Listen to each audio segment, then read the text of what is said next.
En 1881, le prince George et son frère Albert Victor du pays de Galles traversaient l'océan Pacifique dans un voyage qui devait les porter autour du monde. Après une défaillance du gouvernail de leur navire, le Bacchante, les deux princes séjournaient à bord du HMS Inconstant. Au matin du 11 juillet, au large de l'Australie, une agitation sur le pont tira les deux princes du sommeil. À 200 mètres à bâbord, une lueur rouge inquiétante se détachait du ciel encore obscur. Plus de 13 marins virent le même navire flotter apparemment au-dessus des eaux avant de disparaître aussi subitement qu'il était apparu. Quelques heures plus tard, la vigie ayant signalé le 3 mâts, chuta du grand mât et périt. Le journal de bord des deux princes décrivait en grand détail cette mystérieuse rencontre avec ce qu'ils nommèrent le Hollandais volant, le porte-étendard des bateaux fantômes.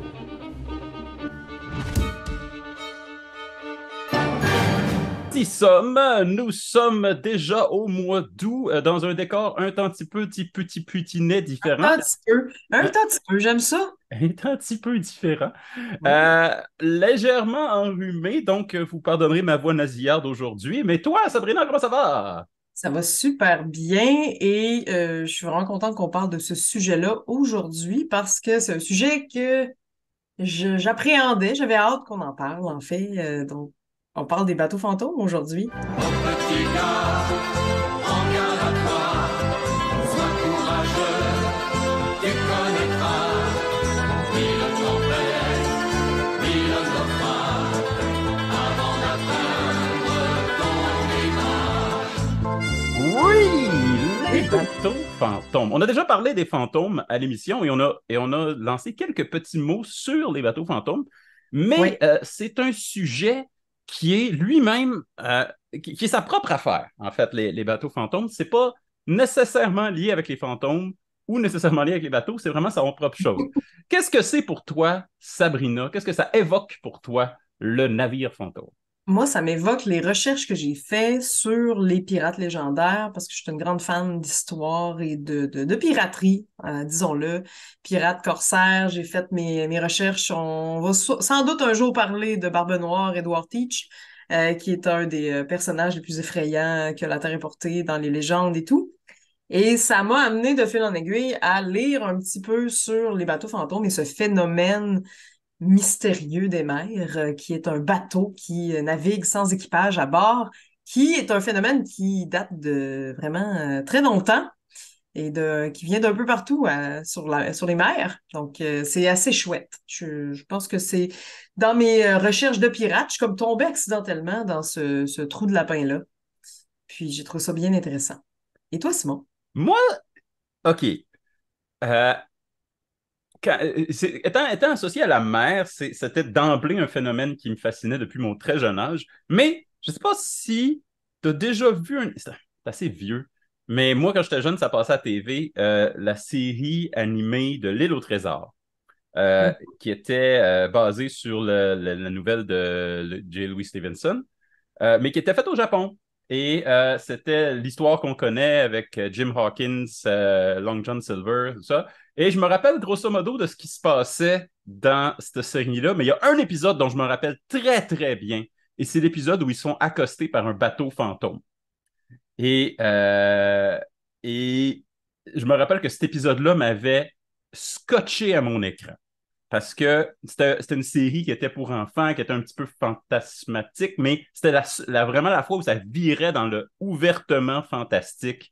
C'était la fois où ça m'avait complètement fasciné. Je me rappelle vraiment de cette espèce de vision qui m'avait, je pense que ça a révélé tout un monde pour moi. D'ailleurs, il y a un affrontement entre le capitaine fantôme, le capitaine mort, et Long John Silver. Ça se passe dans un épisode, je veux dire, c'était comme un Wow. match de lutte, là, c'était écœurant. Ouais, ouais, ouais. Donc, c'est vraiment, vraiment. Ça, c'est ce que ça ramène à mon esprit, c'est cette espèce de frontière entre le fantastique et le réel qui, disons-le, l'océan fait ça très bien, Ben, de trancher. Ouais. l'océan fait ça très bien, tu l'as bien dit. Mais ce qui m'impressionne, c'est qu'on entend beaucoup moins d'histoires, ou peu ou pas, mais peut-être, là, mais le bateau semble être le moyen de transport préféré des fantômes. On va se le Eh dire. bien, il y a des raisons pour cela, et c'est ce que Ah nous allons ah! couvrir dans les origines.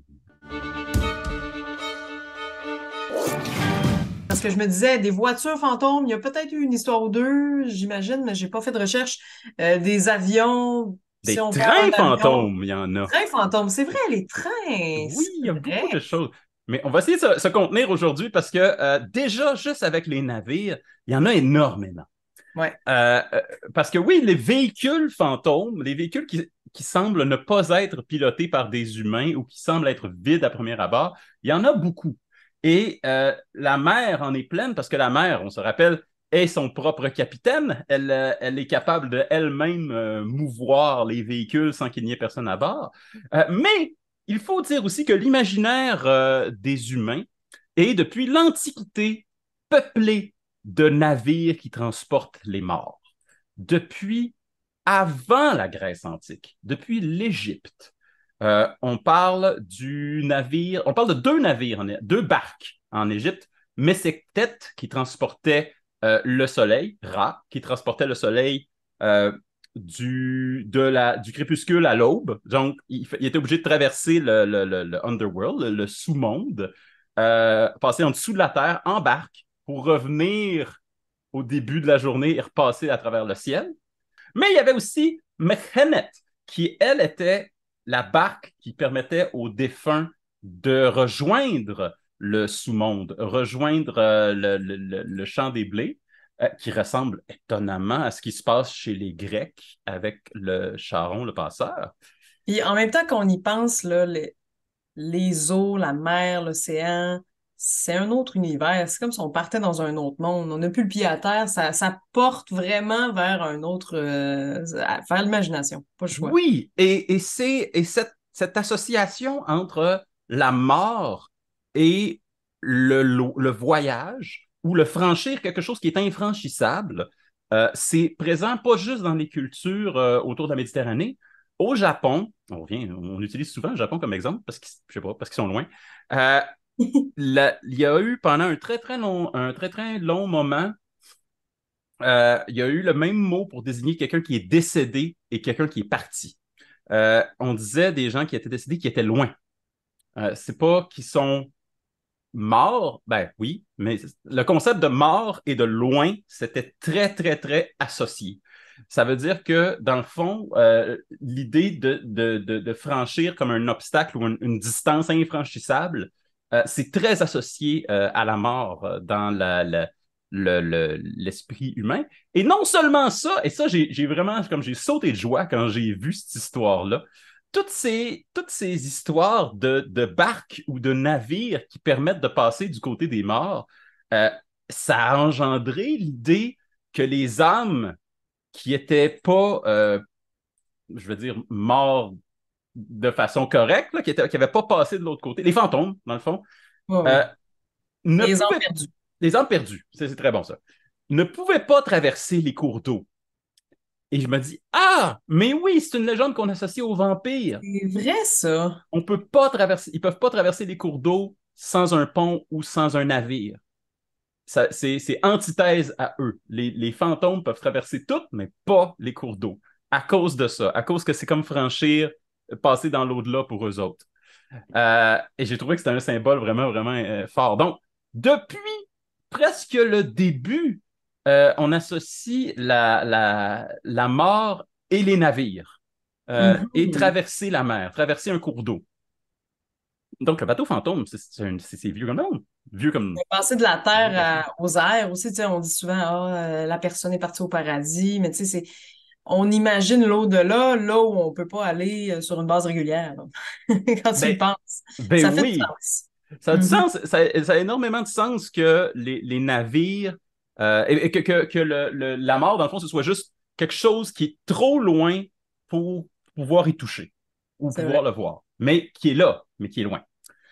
Euh, il y en a beaucoup des navires dans le folklore. Il y en a en Bretagne, en Irlande, le Bagher Maru, qui est la barque des morts en Bretagne. Le Bagnos, qui est le bateau de nuit. Ah, Shout out au bar à Québec qui au s'appelle de bar, même. le bateau de nuit, c'est vrai. Oui, Ah, ça vient de là, le terme, je savais pas, j'avais pas pensé à ça. mais oui. Et C'est chouette. c'était des. Et ici, avec le Bagnos en particulier, C'est le fun parce que ça fait vraiment le pont entre l'espèce de barque de Charon, l'espèce de barque qui traverse les morts de l'autre côté, et le bateau fantôme tel qu'on l'entend aujourd'hui, parce que dans le Bagnos, le capitaine, c'était le premier mort de l'année. Donc, la Ah, première personne qui était morte, c'était le capitaine du bateau de nuit. Et ceux qui y restaient, c'était les condamnés à mort, ceux qui avaient commis des crimes atroces, et eux autres qui naviguaient sur ce bateau-là. oh, wow! Et donc, c'était à mi-chemin entre le passeur et le bateau qui est prisonnier de la Terre. Très intéressant. Ah, mais en même temps, c'est ça. La mer, c'est un lieu mystérieux et plein de dangers. Alors, c'est facile d'alimenter des mythes autour de ça, là. Il y en Mm. a plusieurs. Il y a le Rothramrak en Irlande, le Mary-Doon en Angleterre, le Réfanou dans le nord de l'Europe, la chasse-poudre ou le galipétan. J'aime bien les noms en France. Oui, Qui sont tous des espèces de navires. C'est des espèces de Valhalla des marins, où c'est des navires que tu vas ouais. rejoindre quand tu as été un bon marin. Il y a aussi le Caluche qui provient de la mythologie chilienne, là. C'est à peu près ça. C'est un bateau fantôme qui navigue soir, nuit, puis il emporte les âmes des marins qui sont décédés. C'est ça, qui sont spécifiquement ceux qui sont décédés en mer. Il y a le Pat Luzerne qui fait ça sur la Méditerranée aussi. Donc, c'est ça. C'est quelque chose qui est l'idée, l'image du vaisseau fantôme, c'est associé à la mort avant tout, mais aussi graduellement avec le temps, ça va être associé au fantôme, à rester prisonnier de la Terre, donc à ne pas traverser comme il se doit. Euh, Ça nous amène au cas des faisceaux fantômes que l'on connaît, qui sont soit dans le folklore, qui sont de très réelles embarcations. On a plusieurs exemples, mais moi, j'en ai choisi quelques-unes pour l'émission aujourd'hui. Toi, qu'est-ce que tu as, Sabrina? Au niveau des classiques, ben, on a bien sûr le Hollandais volant, hein, OK. Est-ce qu'on pas- va là? on peut aller là. Tu veux-tu aller là? On peut aller là. Le Hollandais, OK. C'est la légende de bateau fantôme la plus célèbre qui a été encore plus popularisée avec la fameuse série de Pirates des Caraïbes. Puis, selon la légende, c'est un capitaine de navire qui aurait fait un pacte avec le diable puis aurait été condamné à naviguer éternellement sans jamais pouvoir mettre un pied à terre. C'est une légende qui aurait été inspirée par des vrais récits de marins qui étaient convaincus d'avoir vu le navire. Mhm. Ben, c'est sûr qu'on peut pas passer à côté, là. Mais non, c'est le vaisseau fantôme le plus célèbre de tous les temps. Le original Davy Jones, là. Oui, et Davy Jones, qui était en passant le nom pour le diable Ah, c'est chez les marins. vrai! J'avais oublié Oui. ça. T'as raison. Et Davy Jones Locker, c'est la place où le diable t'amène quand tu coules. Euh, Excellent. alors, Der Fliegende Hollander, qui est le vrai nom du Hollandais volant, c'était une flûte, c'est un type de navire, qui appartenait probablement à la Compagnie des Indes occidentales hollandaises et qui existe dans la littérature depuis un récit de John MacDonald en 1790. Euh, il est associé au Cap de Bonne-Espérance en Afrique. La majorité des cas d'apparition du Hollandais volant sont là, mais il apparaît partout dans toutes les mers du monde, il se promène. Et supposément, tu l'as bien dit, le capitaine aurait signé un pacte avec le diable, mais ça fait en sorte que ça servirait contre lui, comme tous les pactes avec les Est-ce diables, qu'on sait pour quelle raison? pour être seul maître à bord. Parce Oh. qu'il y avait déjà des tentatives de mutinerie de la part de son équipage, et lui il avait dit non, il n'y en a pas un d'entre vous autres qui va jamais prendre ma place. Ah Et, ouais. et il aurait fait ça, et peu de temps après, les variations changent. Soit il y aurait eu effectivement une mutinerie, mais le capitaine ne serait pas mort, il serait resté vivant malgré les couteaux. La peste aurait pris sur le navire et tous les marins étaient malades. Mais voyant qu'ils étaient malades, personne ne les aurait acceptés au port, jamais. Et là, ils sont encore à la recherche d'un port pour accoster, mais ils sont tous malades. Donc, ils ont tous la peste. Et donc, ça fait partie du mythe entourant le Hollandais volant. Euh, Certaines personnes assez, je dirais, assez, peut-être pas fiables, mais au moins prestigieuses, affirment avoir vu le Hollandais volant le prince George de Galles, qui allait devenir ensuite le roi George V, euh, l'aurait aperçu dans un voyage au large de l'Australie euh, et il l'aurait décrit comme sortant des flots entouré d'un halo rouge qui le faisait se décaler du reste et qui lui donnait l'impression d'être en feu. C'est d'ailleurs quelque chose qui revient souvent avec les bateaux fantômes. On affirme tout le temps qu'ils sont en feu ou qu'ils brûlent. Euh, Ouais. c'est vraiment une image qui est très, très forte et on va voir dans la section Et- science un petit peu plus tard, peut-être pourquoi. oui, parce que j'ai des petits trucs quand même pour la section science. Ouais. Ah ah C'est ça. Mais ah! c'est quand même impressionnant là, de voir un bateau brûler sur la mer quand t'es à terre, mettons, Oui, ou sur un autre bateau. Il y a de quoi de surnaturel là, en pleine nuit. Hey, c'est facile d'imaginer quelque chose qui se peut pas puis qui vient du diable. Là, hein, et écoute, qui vient du hein? diable certain. Et encore pire, en fait, c'est l'idée que ça, le Hollandais volant là, mais à peu près tous les navires fantômes l'ont, il apparaît seulement par temps orageux. Ça veut dire qu'il arrive seulement lorsqu'il y a des tempêtes ou qu'il est sur le bord d'avoir des tempêtes. Et spécialement si la tempête n'est pas prévisible. Si tout va bien et soudainement il y a des gros nuages qui arrivent, tu dis oh shit, là, Hollandais volant. Tant qu'à être un bateau fantôme, fantôme, aussi bien être un annonciateur de tempête. Puis, j'imagine qu'à l'époque aussi, les gens ne savaient pas ce qui causait les tempêtes, ou du moins, les causes pouvaient être surnaturelles pas mal plus qu'aujourd'hui. Ben, il y avait aussi tu sais, beaucoup de phénomènes météorologiques qui étaient rares et peu connus, Oui. spécialement parce qu'on était à cette époque-là, en 1700, 1800, on était dans l'âge d'or euh, de la navigation. Et souvent, c'était des marins qui changeaient de climat. C'était des marins qui partaient du nord, qui s'en allaient dans les eaux équatoriales, qui traversaient Donc, dans ils allaient dans un l'hémisphère climat qu'ils sud. ne connaissaient pas. Il y avait des Et phénomènes météorologiques qu'ils ne connaissaient pas. exactement. Donc, il voyait, puis Ah, c'était souvent des phénomènes que tu fais comme ah, ça n'obéit pas comme la température, comme le climat à côté de chez nous. Je ne sais pas c'est quoi, ça a l'air surnaturel. Le Hollandais volant étant un des plus célèbres, il y en a d'autres. Le deuxième plus célèbre, je pense, c'est le navire qui s'appelle le Marie-Céleste. Et je pense que tu as oui. quelque chose là-dessus. Oui, le Marie-Céleste, on est dans quelque chose d'un petit peu plus moderne. Pourtant, il y En a juste 100 ans qui séparent le Marie-Céleste et le Hollandais volant, mais c'est vraiment deux histoires très, très, très différentes. Oui, mais en fait, on parle d'un bateau qui a été retrouvé en décembre 1872, Mhm. qui dérivait sans équipage dans l'océan Atlantique. Les voiles du navire ont été déchirées, puis les membres d'équipage étaient introuvables.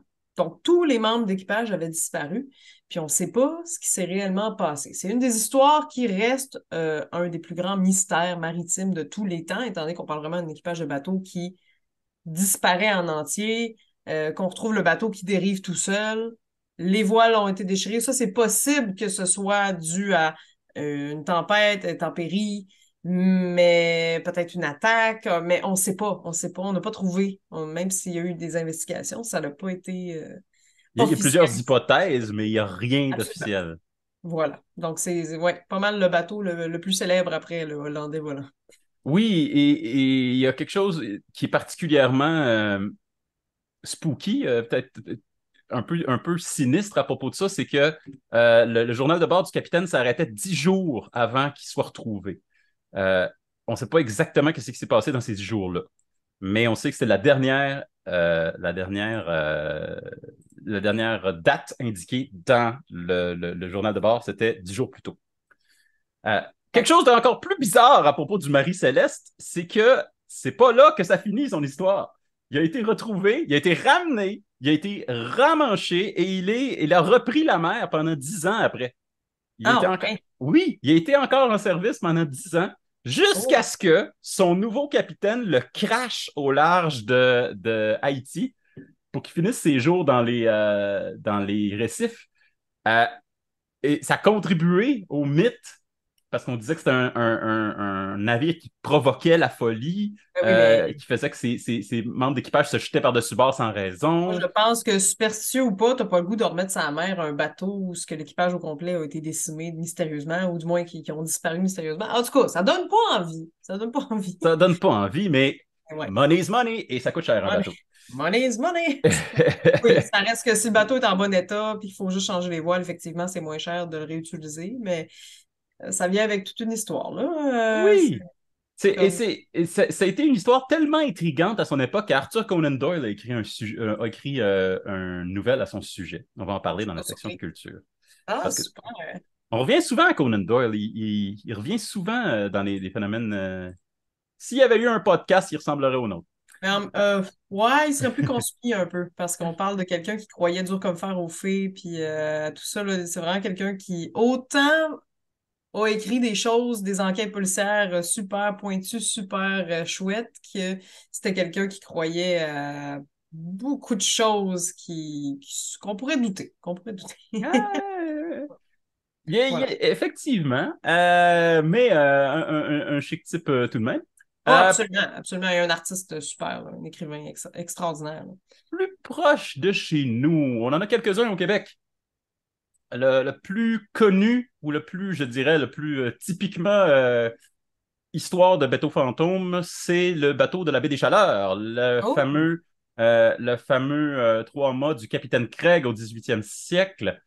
Captain Craig qui était un pirate de l'âge d'or de la piraterie, là, un vrai pirate des hautes mers, et qui avait tendance à faire des raids sur les villages et les tribus autochtones tout le tour de la Gaspésie et au Nouveau-Brunswick. Selon la légende, il y a un des membres de son équipage qui aurait, après un raid, qui aurait trouvé des captives ficelées dans la cave. Euh, Dans la cale, pardon. Donc, 2 captives des Premières Nations ficelées dans la cale du mhm. capitaine Craig et qui auraient défié le capitaine pour les ramener à terre. Quand il les a ramenés, les deux lui auraient dit retourne pas dans le navire, retourne pas dans le navire, on l'a maudit.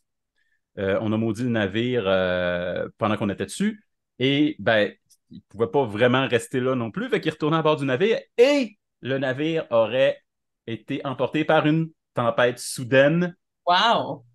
Il aurait coulé au large de Bathurst. Et quelquefois, on affirme que par temps orageux, quoi d'autre, on voit le navire surgir des flots ou on le voit apparaître dans la baie et il signale avec un de ses pavillons, il signale qu'il a besoin d'un capitaine.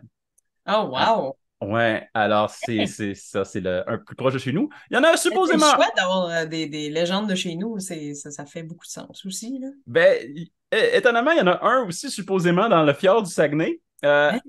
Mais il est weird, lui, parce que c'est le spectre du Saguenay. Oh! C'est supposément le bateau du seigneur de Roberval qui errait encore à la recherche du royaume de Saguenay, du lointain royaume de Saguenay, Oh, qui wow! errait là, dans les fjords à la recherche et qui se serait perdu. Sauf qu'on le sait que le seigneur de Roberval il est retourné en France puis il est mort à Paris. Ah! Alors, je sais C'est pas comme qu'est-ce un qui. fantôme, mais c'est un doublon. Ouais, des doubloons. Un doublon. Euh, mais Est-ce oui, que, alors je sais est-ce pas que qu'est-ce qu'il fait là. est-ce que ça pourrait être parce qu'il n'a pas averti qu'il partait là-bas, fait que les gens ont dit, ah, il est sûrement mort, et là, ils ont une légende de fantôme qui est apparue au travers de ça? Écoute, ça se peut que son embarcation ait coulé, puis que ça a été rapporté que, genre, ça, c'était l'embarcation du seigneur de Roberval, donc Donc, il est mort. probablement qu'il est mort, mais il était juste pas dessus. Ça se peut que ce soit le Ah, même bateau, mais il est pas là.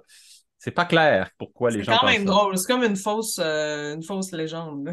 Un peu, du Mais moins. moi, je trouve que c'est une vraie légende, parce que c'est Ben, c'est une exact. vraie légende, mais je veux dire, de dire c'est le fantôme de cette personne-là. Mais il Mais est c'est. pas mort là, il est mort à Paris. Mais en même temps, peut-être qu'il a décidé de retourner prendre la mer, tu sais, après être décédé, là. mais tu sais C'est dit que. le Saguenay, c'est mieux que la France. Mais tu sais que c'est ça, les légendes. C'est toujours un fait historique qui est devenu massif et souvent contredisant l'histoire. Mais une vraie légende, c'est ça. Il m'en reste 2. Un que j'ai choisi parce que c'est sans doute le plus trash. Et OK? je me suis dit qu'on avait besoin d'une vraie image de film d'horreur. Ça, Ben ça a oui, été, ça a été tout le temps. celle-là a été peut-être avec le Marie-Céleste, c'est l'histoire de vaisseau fantôme qui a fait couler le plus d'encre au 21e siècle et par la suite. C'est l'Ourang Medan. l'Ourang Medan. Ourang veut dire homme et Medan, c'est la capitale c'est la plus grande ville des Philippines dans les années 40. C'était un navire de fabrication hollandaise, mais qui a coulé en Indonésie. En fait, qui n'a pas coulé. Qu'est-ce que je dis là? Il a été retrouvé en Indonésie, flottant à la dérive, et on aurait retrouvé tout l'équipage. Mais tout l'équipage était sur le pont, couché sur le dos, fixant le ciel, la bouche ouverte dans un cri. Hi! Et, et Ah, ouais, supposément que c'est la face qui aurait inspiré The Ring. Euh, ça et, ferait du sens. et donc, c'est pas clair qu'est-ce qui est arrivé au Medan, mais tu sais, tu vois comment ça peut créer un film d'horreur. En plus, c'est pas clair si c'est vrai. Il y a 4 journaux à 1 ou 2 ans d'intervalle qui ont publié la même histoire, et à chaque fois, la date n'était pas la même, le lieu n'était pas le même. On n'est même pas sûr si c'est un vrai navire. Si c'est un vrai navire, c'est clairement un navire qui avait l'intention de passer sous le radar. Il y a une des versions de cette histoire-là dans laquelle il y aurait un survivant qui aurait été rescapé dans l'atoll de Tongi. Et le survivant aurait déclaré que le navire transportait des barils d'huile de vitriol et que les barils avaient été mal scellés. Oh, Et comme c'était hautement toxique, il ne voulait pas passer par les voies maritimes standards. Fait qu'il avait fait un gros détour et ça s'était ouvert en mer. Et ça avait hi! intoxiqué tout le monde sur le navire qui essayait de trouver l'air, qui essayait de reprendre. Fait que c'était un visage figé de cris de gens qui voulaient respirer, là. C'est ça. Wow! Et, et ça, mais ça, c'est encore là, il n'y a rien qui est sûr. On n'est même pas sûr si la personne qui a été rescapée existe vraiment. On n'est même pas sûr. Mais tu peux voir à quel point ça, c'est un film d'horreur en soi. Vraiment? Ah. Et j'ai une dernière petite chose avant qu'on passe au volet science. Ben, écoute, moi j'adore. Moi, tu pourrais faire 1 heure d'histoire comme ça, puis je serais vraiment. Je trippe. Tu sais que à cette heure, même ça, c'est un phénomène qui est encore courant, on parle des bateaux fantômes de Corée du Nord. Oh! Et plus spécifiquement, les poissonniers fantômes de Corée du Nord. Oh! OK. Chaque année, des douzaines de navires de pêche s'échouent sur la côte au nord du Japon, à l'île de Hokkaido. Et soit il n'y a personne à bord, soit il y a des personnes qui sont mortes à bord, mais on a de la misère à savoir ils viennent d'où. Ils ne font pas partie des ports de Corée, ils ne font pas partie des ports de Chine, et ce pas des embarcations qui ont l'air faites pour la mer. Euh, et une théorie qui a été avancée, et en fait, c'est la plus Plausible. plausible et acceptée, c'est que ce serait des familles et des pêcheurs nord-coréens qui tenteraient illégalement d'aller chercher du poisson en eau internationale parce que la Chine surpêche. Et donc, ils prennent leur navire ou peu importe ce qu'ils ont dans leur famille. Des fois, c'est des petites embarcations là, de rien, vraiment pas équipées pour la mer. Et ils partent dans l'espoir de ramasser du poisson pour le ramener en Corée du Nord, probablement pour compenser pour le manque de nourriture. Mais à chaque année, ils sont obligés d'aller un petit peu plus loin. Et ça fait en sorte qu'il y a beaucoup de navires qui dérivent, puis à un moment donné, sont plus capables de revenir et soit crèvent de faim ou sont soumis aux intempéries. Et c'est ça qu'on retrouverait sur les côtes du Oh, Japon. wow. OK. Donc, ça serait un phénomène qui est encore. Il paraît qu'il y en a des douzaines à chaque année.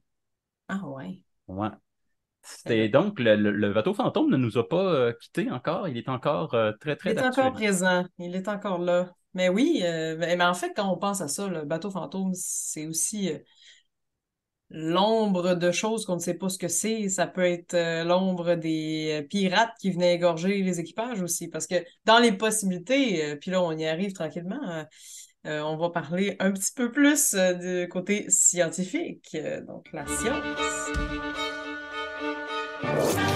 La science! Ah, j'avais hâte d'en parler. Mais en même temps, on parle de choses qui sont logiques, si on veut. Les possibilités qu'un bateau continue de naviguer à la dérive sont nombreuses, notamment d'être égorgé par un équipage pirate, d'avoir traversé une tempête et d'avoir eu des conditions météorologiques difficiles. les voiles peuvent se déchirer aussi comme ça, évidemment, mais ça ajoute au décorum fantomatique d'avoir des voiles déchirées tant qu'avoir un bateau qui navigue tout seul. Ben oui, si je peux Ça, dire. c'est pas mal les deux plus grandes causes, si je puis dire ça Oui, comme ça. la température, la météo et la piraterie.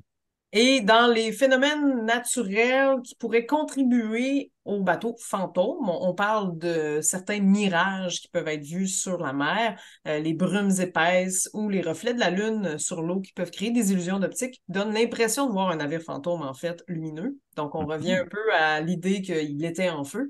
Puis c'est des apparitions qui peuvent définitivement, qui ont alimenté les récits et les légendes passées.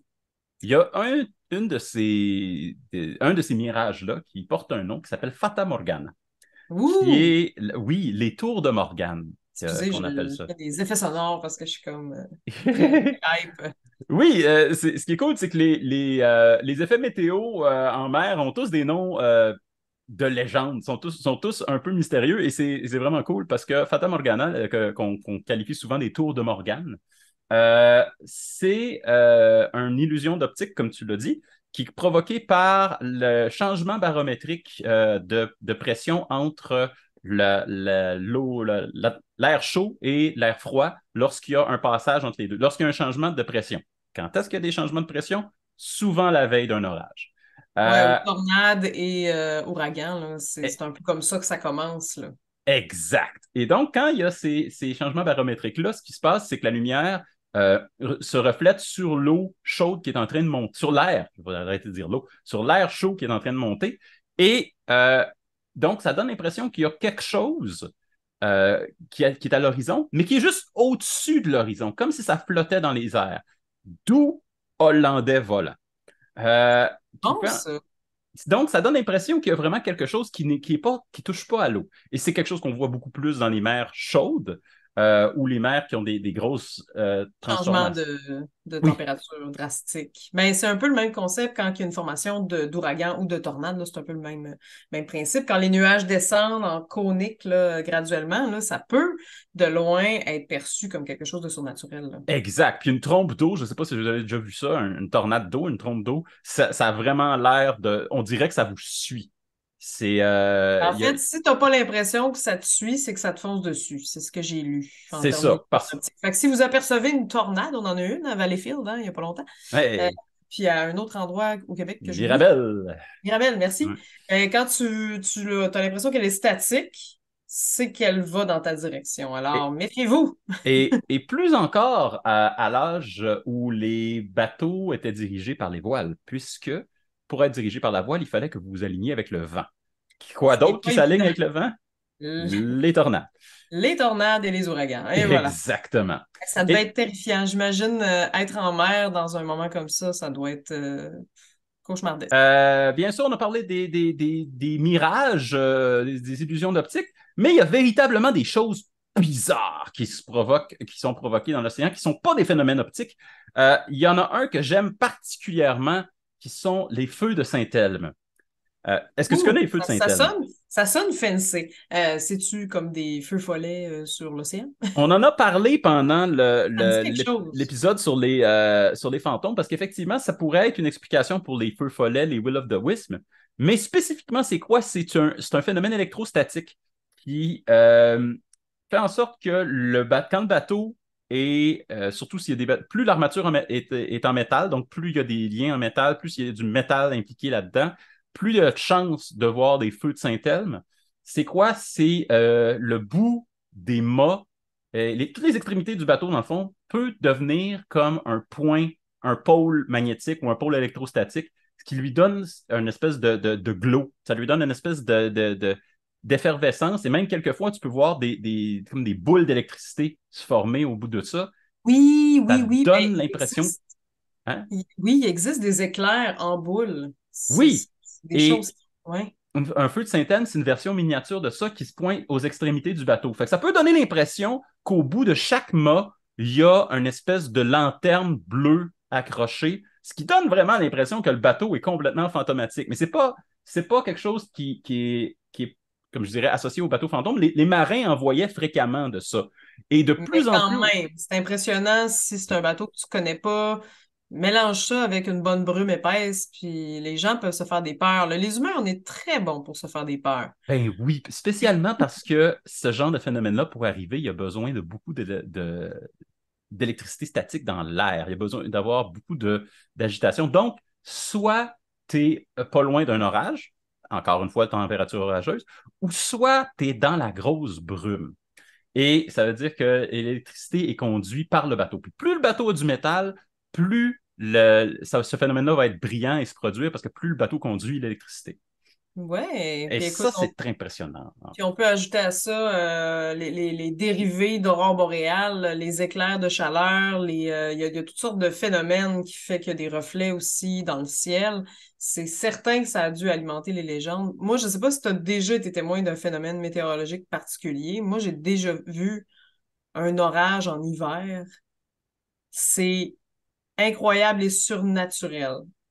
Genre, j'ai été pris dans une tempête de neige sur la route en voiture, dans une tempête de neige avec des éclairs. Les éclairs faisaient pas de son, mais il y avait des flashs bleus partout. C'était incroyable. Puis on est passé, ça, c'est vraiment quelque chose qui m'a impressionné dans ma vie, là. J'aimerais ça revoir ce que j'ai vu. On a regardé à droite, puis il y avait un champ avec une quarantaine de chevreuils dans le champ. Puis imagine, là, t'es d'une tempête de neige, les éclairs bleus partout, il y a 40 chevreuils. Je me suis dit, mon Dieu, n'importe qui pourrait imaginer quelque chose, puis quelque chose de surnaturel, là. C'est juste plein de choses qui arrivent en même temps. Puis là, tu fais, ben voyons, je revivrai jamais ça, là. C'est impossible. Ouais, ça a Puis l'air d'une vision, là, les c'était chevreuils vraiment en comme même temps. Là, j'avais comme, l'impression d'être dans un rêve ou bon, un rêve, pas un cauchemar. C'était pas épeurant, c'était juste impressionnant parce que t'as plein d'éclairs, mais tu les entends pas. Les flashs, ils sont bleus. Tu sais, on n'est pas habitué à ce genre d'éclairs-là. En hiver, les orages, on est moins. Tu sais, moi, je c'est savais pas même pas que ça supposé. existait. Je savais pas que ça Ouais. existait avant de le vivre. Puis les gros flocons là, à la tempête, tu sais, j'ai l'impression qu'il allait avoir un Yeti qui allait popper de l'autre bord. Là. Tu sais, c'était incroyable.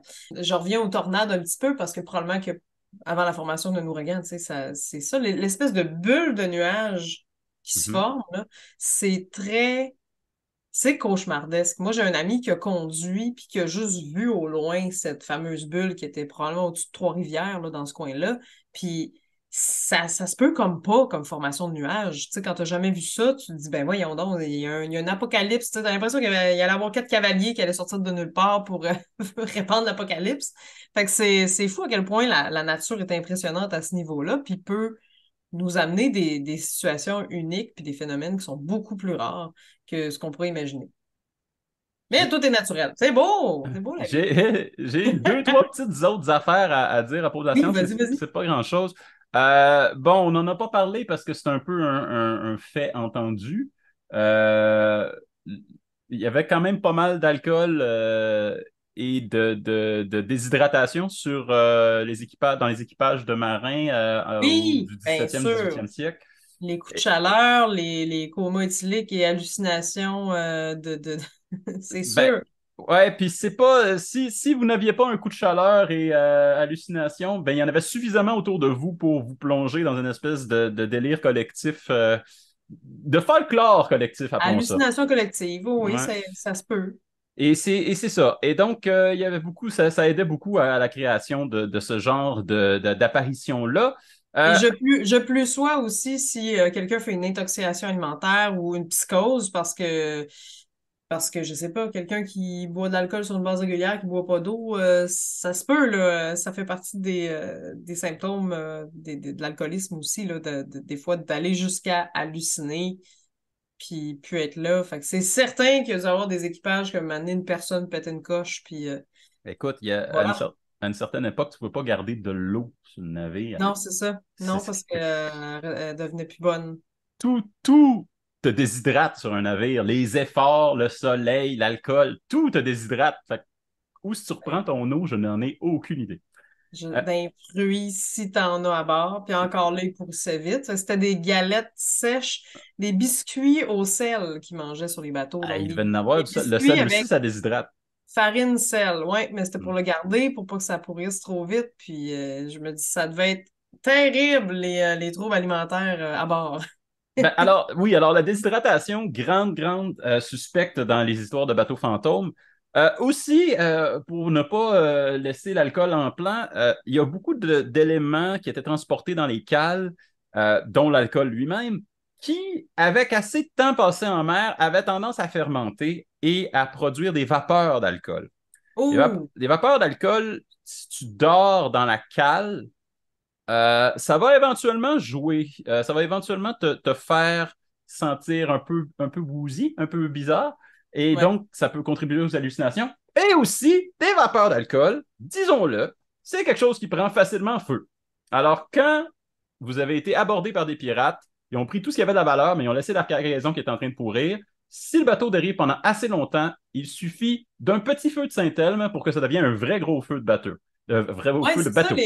les feux de Saint-Thème, est-ce que c'est dangereux? Ouais, c'est ça. Ça Non, peut. c'est pas particulièrement dangereux, mais ça peut Est-ce- créer que ce qui est inflammable va prendre feu. Et donc, Hi! s'il y a des vapeurs sur le navire, des vapeurs d'alcool, ça peut très facilement prendre feu. Et Wow. c'est d'ailleurs la grande explication sur pourquoi beaucoup des navires qu'on retrouve, des navires fantômes qu'on a retrouvés, étaient dits en feu. Peut-être qu'ils étaient juste vraiment en feu, parce que des gaz sous-marins qui auraient monté à la surface auraient pu leur faire prendre feu, les vapeurs Oui, d'alcool. Le dernier non le moindre, parce que ben, c'est le plus évident, ben, c'est tout simplement la piraterie. ouais. Ben, c'est certain, parce que tu arrives à bord, c'est une bonne façon de te débarrasser d'un bateau, de le mettre en feu. Mettre en feu, puis faire disparaître des équipages sans garder le bateau, waouh, ça ressemble vraiment à ce que des pirates, spécialement des pirates modernes, feraient. Les jeter par-dessus bord, puis voilà. Mais Hmm. oui, pirate moderne, ça, c'est quelque chose qui existe encore aujourd'hui de façon extrêmement différente qu'à l'époque. Là. On s'entend qu'à l'époque du Hollandais volant, les gens avaient peut-être des mousquets, mais c'était peut-être le maximum. Là, je sais pas, là, je dis ça au hasard, là, mais aujourd'hui, les pirates sont surtout ben, c'est des gens avec des bateaux à moteur, avec des couteaux et des fusils, vraiment plus gangster, si je peux me permettre de dire ça. Il y en a beaucoup, par exemple, en Afrique de l'Ouest, dans le détroit de Malaska et en Asie du Sud-Est. Puis les gouvernements puis les autorités maritimes là, luttent constamment contre la piraterie afin de sécuriser les voies navigables pour protéger les navires et les équipages. Mais vous pouvez vous faire détrousser et tuer par des gens qui sont là pour prendre tout ce qui passe. Alors, c'est quand même terrifiant, mais on est loin des fantaisies et des légendes de pirates et de corsaires qu'on peut dire qu'on connaît. Là, on est vraiment plus dans gang de rue sur bateau, si je peux dire Gang ça de comme ça. rue sur les flots. Sur bateau. Et, Voilà. mais c'est quand même, tu as raison, les légendes de pirates et les histoires maritimes ont alimenté énormément notre culture. Oui. Beaucoup de choses de pirates écrites et mises à l'écran à travers les siècles. Moi, je On me se suis... tanne pas. On s'en pas, on aime ça. On se tanne pas. Ben, on peut se tanner de certaines franchises à la longue, mais on se tanne pas, je pense, d'entendre parler de la piraterie, des histoires de pirates. On dirait que c'est quelque chose d'intemporel au niveau de l'intérêt du public, en tout cas. Ben De ce que je oui, remarque. et j'ai essayé de me concentrer sur les choses qui concernaient spécifiquement les bateaux fantômes et non pas juste des histoires de pirates avec des bateaux fantômes dedans, parce que à peu près toutes les histoires de pirates qui ont été écrites font mention à un moment ou à un autre d'un navire fantôme. Il y en a presque tout le temps. Euh, Même dans ce qui est sans doute mon histoire maritime préférée de l'histoire, qui est Master and Commander, le film avec Russell Crowe. Euh, il y a un moment donné, les marins commencent à halluciner que le navire qu'ils sont en train de chercher est un navire du diable. Donc, ça prend rien pour créer des histoires de navires fantômes. Pourtant, le film est purement très, très réaliste de façon historique. Mais tout à l'heure, je vous parlais d'une histoire écrite par Arthur Conan Doyle, qui est sa propre version du Mary Céleste, ça s'appelle J. Habakkuk Jeffson's Statement. Euh, c'est quoi? C'est l'histoire d'un survivant du Marie Céleste qui se serait trouvé abandonné dans l'océan Atlantique. Donc, on suit l'histoire de ce survivant-là et tout devient de plus en plus sordide et borderline surnaturel. Euh, En 1843, Richard Wagner écrit Der Fliegende Holländer, donc le Hollandais volant, qui est traduit par le vaisseau fantôme, qui est un opéra. Donc, c'est très, très populaire un peu partout. Au cinéma, il y a facilement 16 films qui portent le titre Vaisseau fantôme. Quand même. Il y en a beaucoup.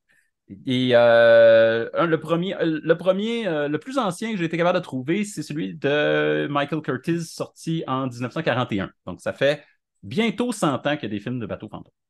Et Euh, on peut parler de jeux de société, de jeux vidéo, oh oui, tout oui, est bon oui. pour parler de piraterie. Ouais, Oui, c'est t'as ça. en nommé à l'infini. Il y en a, il y en a, il y en a. C'est mentionné, bon, il y a Edgar Allan Poe qui a écrit plusieurs nouvelles, par exemple, Manuscrit trouvé dans une bouteille, qui fait référence à un gigantesque navire fantôme dont Eh l'équipage est oui. constitué de vieillards. Edgar a suivi le trend des bateaux fantômes. C'était totalement dans l'air du temps. Même Guy de Maupassant fait mention d'un bateau fantôme dans le Horla. Yes. Euh, Plus récemment, il y a Brian Jock qui a publié une trilogie qui s'appelle Les naufragés du Hollandais volant.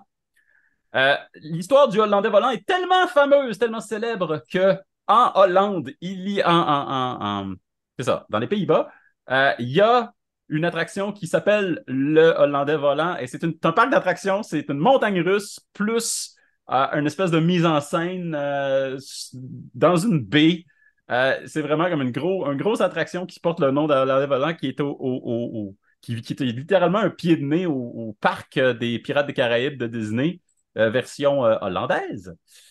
Euh, bon, il y a beaucoup de dessins animés qui s'en sont inspirés. Il y a le film Le vaisseau fantôme volant, donc mix de hollandais volant et vaisseau fantôme, réalisé Pourquoi par pas? Hiroshi Ikeda en 1969. C'est un film d'animation. Euh, il y a eu des vaisseaux fantômes dans Les Simpsons, c'est un épisode des X-Files, c'est aussi apparu dans quoi d'autre? Supernatural, qui a fait à peu près tous les monstres dont on a parlé. Et tu parlais de jeux vidéo. Il y a beaucoup de Oui. jeux vidéo qui en parlent. Il y en a 4 qui touchent directement notre sujet. Le premier, c'est Wind Waker. Zelda Wind Waker, qui est le Zelda qui se passe sur l'eau, dans lequel il y a des apparitions de navires fantômes. Il y a le jeu Assassin's Creed 4 Black Flag, où vous pouvez vous battre contre des bateaux fantômes historiques avec votre bateau. Vous pouvez couler des bateaux fantômes historiques. Mhm. Et euh, plus récemment, il y a le jeu Dredge, qui est une espèce de jeu de poissonnerie auquel j'ai joué cet hiver, qui est une espèce de jeu de poisson où tu dois être un pêcheur qui pêche dans des îles, mais il y a une espèce d'influence Lovecraftienne très, très sévère. Quand la nuit avance, des fois, tu vas voir un petit bateau qui se promène au large, mais si tu essayes de le klaxonner, de lui envoyer un signal, il va s'en aller vers toi comme si c'était un monstre, et souvent, c'est un vrai Oh. monstre. Et on ne peut pas passer à côté de Sea of Thieves. Oui, Et un jeu que tu aimes carrément, particulièrement. oui, que j'aime particulièrement. Puis je pense que ça va être ma recommandation de l'émission. En fait, si vous avez envie de jouer à un jeu qui a de la légèreté, mais qui est extraordinaire dans la jouabilité, en fait, vous jouez un pirate. Vous avez le choix entre être sur un bateau à 2 personnes, à 3 personnes ou 4 personnes, donc un sloop, un galleon et je sais plus mes noms de bateaux en anglais-français, frégate, je ne sais Regarde. plus. Ouais. En tout cas, bref, à 3 mâts, un mât, 3 mâts et tout ça et 2 mâts. Puis, ce qui est vraiment extraordinaire, c'est que vous devez vraiment bouger vos voiles en équipe pour pouvoir aller dans le sens du vent pour avancer plus vite. Et c'est un jeu qui est exclusivement en PVP, c'est-à-dire que vous pouvez rencontrer d'autres joueurs sur la carte. Fait que c'est vraiment une map avec des îles, la mer. Vous devez contrôler votre bateau, vous pouvez pêcher des poissons. Évidemment, votre bateau, s'il y a une tempête, il faut passer au travers, il faut scooper de l'eau à l'extérieur du bateau, combattre des incendies parfois parce que la foudre peut s'abattre sur votre mât. Ça, on n'en a pas parlé, mais c'est quelque chose qui se peut aussi dans les phénomènes naturels. Et vous devez parfois rencontrer d'autres équipages. Et est-ce que c'est des personnes gentilles, méchantes? Vous pouvez faire des alliances, vous pouvez briser des alliances parce qu'on est des pirates, c'est correct de se trahir. Et vraiment du gros fun à l'infini. Je vous recommande fortement ce jeu-là, qui, je pense, est en rabais sur Steam, ou en tout cas, ça y arrive de Très, temps en très temps. populaire hein, sur Steam. Très populaire, mais vraiment plaisant. Puis, quand vous voulez, vous pouvez vous battre aussi avec des vaisseaux fantômes, évidemment. Lire des histoires, des légendes sur des pirates légendaires et des histoires de fantômes. Et vous battre aussi contre des équipages et des forteresses fantômes. Donc, c'est bien plaisant. Beaucoup aimé. Puis là, j'en pourrais en parler pendant 1 heure de jeu, là. Ouais, Fait que je c'est vous un, là. c'est un de tes bons, ça. J'ai failli, moi aussi, choisir un jeu vidéo comme recommandation, mais je me suis rendu compte que je l'avais déjà fait. Ah! J'ai choisi Return of the Obra Dinn, mais j'en avais déjà parlé dans l'épisode sur le Kraken. Et je regrette un peu parce que Obra Dinn, c'est vraiment un jeu, ça parle d'un bateau fantôme. En fait, c'est très, très similaire au cas du Marie Céleste, où vous êtes un enquêteur de la compagnie des Indes occidentales qui doit essayer de trouver qu'est-ce qui est arrivé à l'équipage d'un bateau qui est mystérieusement revenu au port de Londres par lui-même. Mais j'en ai Mhm. déjà parlé, alors je peux pas choisir ça. Alors, qu'est-ce que tu choisirais sinon d'autres? Ou as-tu une œuvre préférée? Parce que là, c'est sûr, là, ça donne que je choisis un jeu vidéo, mais on parle quand même de Ben, quelque chose qui est j'ai plus vintage que ça, là. j'ai failli choisir Man of Medan, qui est littéralement basé sur l'histoire du Orang Medan, qui est un jeu vidéo narratif d'horreur. Mais j'ai pas joué et les critiques sont pas particulièrement bonnes, donc je ne recommanderais pas. Ce que je vais faire, c'est que je vais faire utiliser ma traditionnelle recommandation champ gauche pour vous parler d'un autre type de vaisseau fantôme. Et je vais vous recommander le film Event Horizon, sorti dans les années 90, avec Lawrence Fishburne, qui lui parle d'un vaisseau spatial fantôme. Et c'est vraiment, vraiment à propos de c'est vraiment une histoire de vaisseau fantôme. On aborde un vaisseau, tout l'équipage a disparu. Qu'est-ce qui s'est passé et est-ce que qui est arrivé à l'équipage peut nous arriver à nous? Ouh, C'est un film d'horreur, soyez ça va. avertis. C'est un vrai histoire de vaisseau fantôme. Mais j'espère qu'il a bien tenu le coup. Je l'ai pas revu récemment, mais je me rappelle qu'il m'avait vraiment marqué dans mon adolescence. Je ne sais pas Mhm. s'il est encore d'actualité, mais il paraît que oui. Donc, c'est ma recommandation pour les histoires de vaisseaux fantômes. Génial. Merci, Simon. Puis, hey, je tiens à faire un petit erratum coquille parce que j'ai déjà mentionné dans une autre histoire, dans un autre podcast, qu'il y avait une possibilité que les bateaux coulent et que la cargaison, une fois dissoute, donc cargaison de sel, ça fasse remonter le navire. Mais scientifiquement parlant, un bateau qui coule, ça remonte pas. Ou du moins, c'est vraiment difficile. Alors, je suis désolée, j'ai lu là-dessus, mais c'était peut-être pas fondé. Je sais pas si toi, Simon, tu avais quelque chose de complémentaire par rapport à ça, puis je pense que oui. Moi, je suis très d'accord qu'on corrige nos informations. D'ailleurs, il y a plusieurs personnes qui nous envoient des messages, des commentaires pour corriger certaines des informations qu'on dit à l'émission. N'hésitez pas. On sait pas tout. Puis nos recherches, on essaie de consulter le plus d'experts et de personnes qui l'ont vécu possible, Mais, mais tu sais, c'est quelque c'est chose qui ça. filtre entre les filets, là. Nous ne sommes pas des scientifiques, nous n'avons pas la science infuse, on continue d'apprendre, on est curieux, en fait, c'est une émission de curieux, on va se le dire. Et sachez aussi qu'il y a certains termes ou certains détails qui parfois nous échappent parce que c'est vraiment long faire le tri dans nos informations aussi pour trouver dans quelle direction aller. Fait que merci à tout le monde de votre indulgence, de votre patience et de vos mots encourageants aussi, parce qu'on aime vraiment ça avoir des encouragements positifs. Mais tu sais, soyez pas gênés de nous écrire en privé aussi si jamais vous avez des suggestions de recommandations ou des petits erratums ou si vous avez de la documentation à nous envoyer, on est preneur. Puis ben voilà, c'est la beauté aussi du podcast, c'est que d'être en constante évolution, mais ça reste du divertissement avant tout. Et on est bien conscient qu'on connaît pas tout. Je pense que c'est une qualité à avoir dans ce genre de podcast. Sabrina, avant d'annoncer la prochaine émission, Mhm. Euh, il faut savoir qu'au mois d'août cette année, il se passe quelque chose de très, très, très spécial. Il y a deux pleines lunes. Il y a une pleine Non. lune et une lune bleue euh, Hein? à la fin du mois d'août. Et ce sera notre prochain épisode à la fin du mois d'août. Ah, c'est cool ça. Et donc, comme c'est une occasion spéciale, moi, j'ai un sujet dont je veux parler depuis déjà quelques années. Et là, j'ai décidé, c'est cette année ou c'est jamais. Hein? Vas-y, vas-y. J'aimerais ça qu'on parle dans la prochaine épisode de l'intelligence artificielle. Ben, on va en parler avec plaisir. C'est vraiment une bonne idée. Puis ça peut pas être plus actuel que ça. Exact. Alors, merci à tous. Puis n'oubliez pas de nous suivre sur nos médias sociaux. On n'est pas partout, mais on est sur YouTube, Spotify et Facebook. Nous faire des petits pouces, des commentaires, de partager. Ça nous aide à continuer aussi. Et on se retrouve à la prochaine pleine lune.